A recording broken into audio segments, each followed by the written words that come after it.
Hello and welcome to Inside the Americas. Coming up in today's show, all eyes on Iowa. The race for the White House heats up as voters get their first chance to choose a presidential nominee. Plus, the Zika virus continues to spread through Latin America. We look at the risks for pregnant women. And we bring you a special report from California on the challenges facing transgender children. But first, in the United States, presidential hopefuls are revving up their campaigning as the first electoral event in a long and complicated selection process approaches. The Iowa caucus on Monday will be the first insight into how voters are leaning. Kate Moody has more on the importance of this Midwest vote. A huge billboard of Donald Trump looms over this voters' yard in Des Moines, a provocative show of support and a visible symbol of just how important Iowa is on the national political stage. As the first state to cast ballots in the long nomination process, the Iowa caucus calls on registered members of the Republican and Democratic parties to gather in small groups, discuss and listen to delegates' last-minute pitches, and choose their preferred candidate. What put the Iowa caucuses on the map was the fact that in 1976, an obscure governor from a southern state, Jimmy Carter, spent a lot of time in Iowa, basically 15 months, with nobody paying attention, and he won the nomination and won the presidency. While the system has been criticized as giving too much power to Iowa's population of just over 3 million, the Hawkeye state has fought to maintain its first-in-the-nation spot for over 4 decades. Iowa doesn't determine who the president will be. Iowa doesn't determine who the nominee will be for either party. What Iowa tends to do is winnow the field, to vet the candidates. For the still crowded Republican field, it'll be the first chance to see if Donald Trump's success in the opinion polls translates at the ballot box, or whether voters will gravitate towards one of his 11 challengers, like Ted Cruz, Marco Rubio, or Jeb Bush.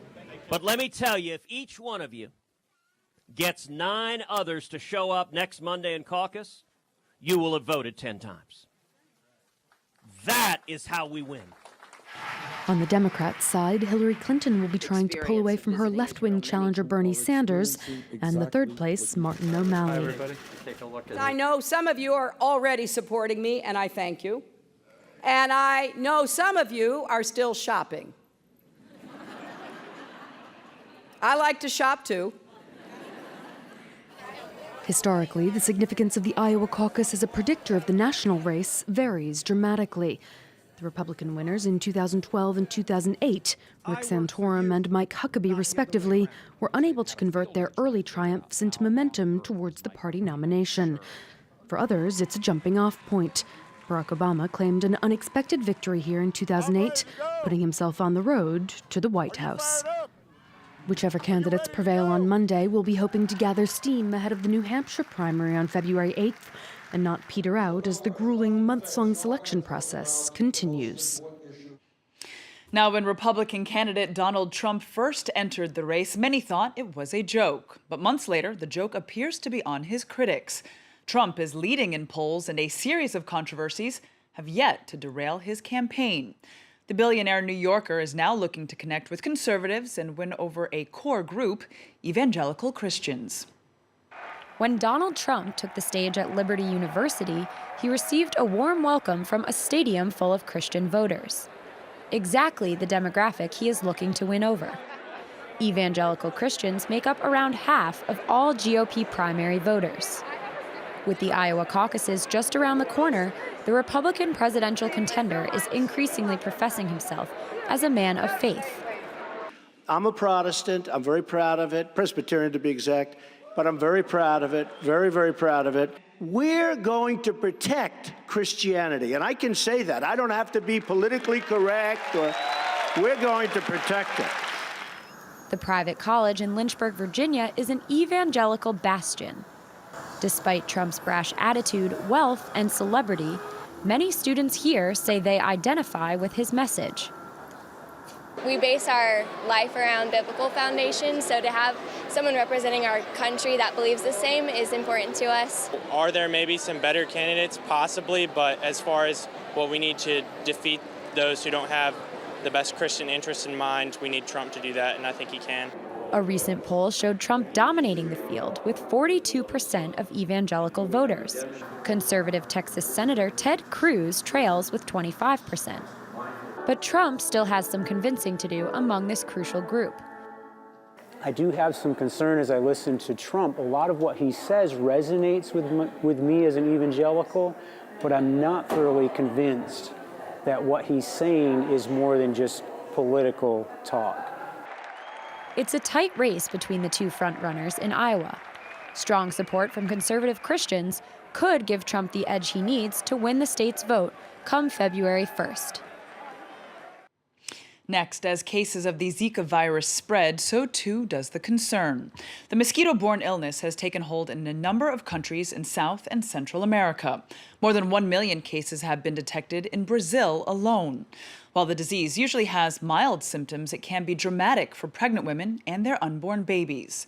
That's prompted some officials to urge women to avoid getting pregnant over the next 2 years.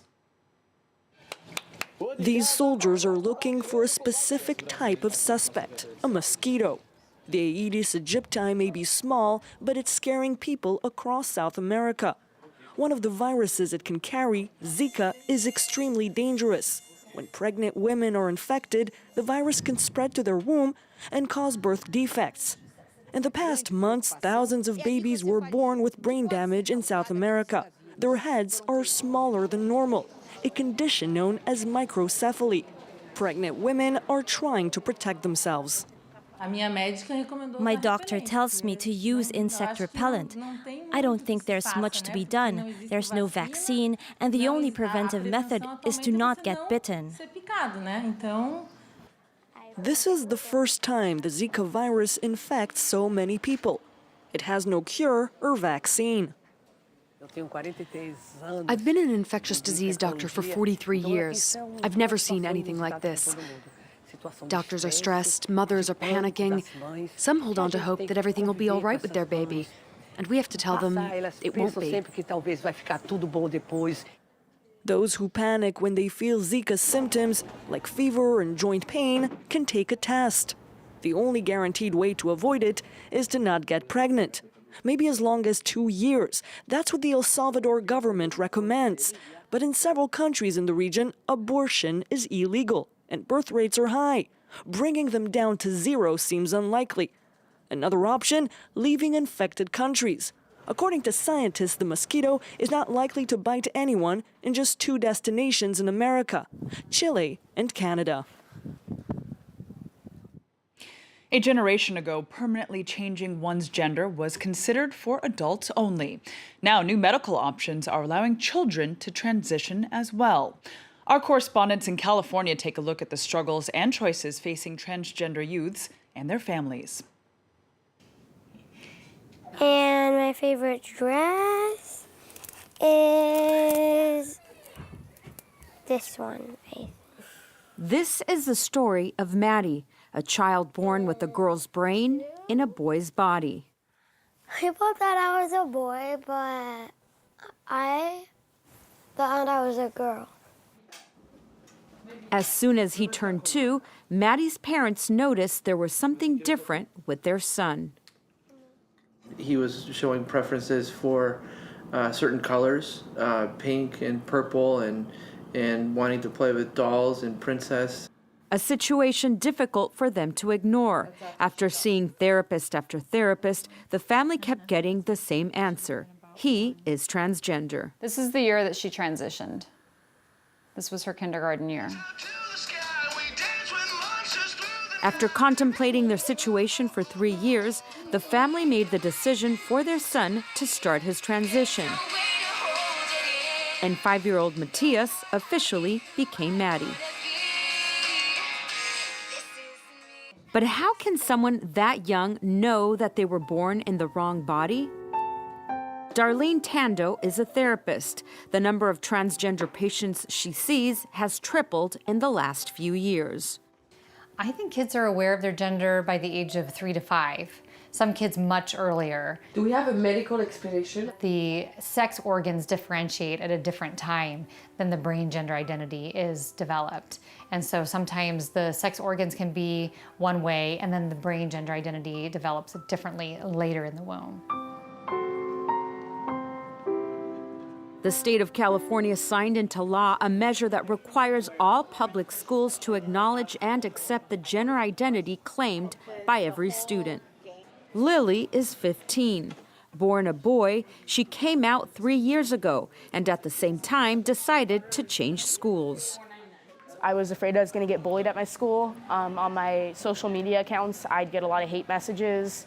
On my phone number, people call me up and say mean things and leave me in voicemails. Recent studies show that 40% of transgender teenagers try to commit suicide. Before I was depressed, I wasn't happy. I couldn't express myself. I couldn't be myself. And that's quite frankly a really dangerous spot for someone so young and who's going through a lot in their life. Not one more! Nobody knows exactly how many transgender people there are in the United States. A lot of them live in the shadows and census is prohibited. But the most serious study estimates that there are about 700,000. Not one more! Once a year, the transgender community take to the streets to protest and pay tribute to the victims of violence and suicides. Every year, thousands of trans people die at the hand of someone else out of violence, hatred, bigotry. So not one more. Not one more life. Despite efforts and the progress made, the transgender community still has a difficult future ahead.